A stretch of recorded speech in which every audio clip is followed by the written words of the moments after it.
Byron Donalds, man. Florida congressman, rising star in the GOP, hot on the heels of J.D. Vance's masterclass in oratory and rhetoric at the VP debate. He gives another one on The Breakfast Club. This is a left-wing show geared primarily at a black audience, and Byron absolutely killed it. What does qualified immunity have to do with having less police officers? Because the economic incentive of qualified immunity means that your personal assets aren't gone after if something goes wrong. So, you're in business. Do you get involved in a project or a deal that leaves you massively exposed financially? You may, depending on your passion for that project, but then you also sit back and think, now, wait a minute, if something goes wrong, I'm going to be held massively liable. Maybe I need to do something. When we're saying something goes wrong, we're talking about people getting violently hurt or killed. Yeah, clearly. And I named people that you brushed over. But it's when somebody clearly violates a constitutional right. And when you violate a constitutional right, qualified immunity doesn't apply to you. And that's what I'm talking about. It does not. And Angela, don't do that. It does not.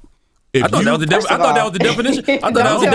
No, it does not. I thought that was the definition. No, it does not. If you carry yourself outside of the confines of your training and the protocols of that department, qualified immunity doesn't apply to you. It does not. That's not true. That is very true. That is very true. That is patently false. It's patently true, and we need to make sure we have that accurate. Okay, listen, qualified immunity is a legal doctrine that protects government officials from civil lawsuits when they perform their jobs unless they clearly violate a constitutional right. That's exactly what I'm saying. Oh, total knockout. Look at, what was the key here? Two things stand out in particular.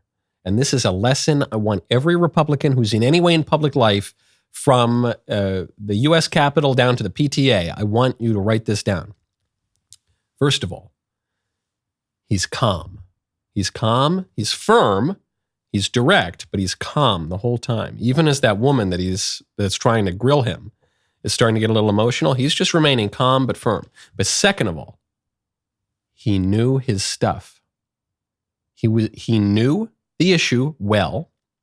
He was able to recall the precise definition that he was talking about, and he was confident enough in what he knew to stand firm on it. The minute that you hear in a debate, that's not true, you are now in a rhetorical fight to the death, because one of you is going to lose a lot of credibility. If you are arguing not over first principles even, or not over an interpretation of something, or not over a preferred policy proposal, but if you're just arguing over basic facts, one of you is going to lose. And so she did it. She threw down that. She goes, that's not true. He goes, no, it is true. And then that other guy, Charlemagne, who's the host of the show, he says, well, man, we don't need to sit here arguing about this. I can just Google it. And you could see Byron, I don't know, did he catch Charlemagne out of the corner of his eye?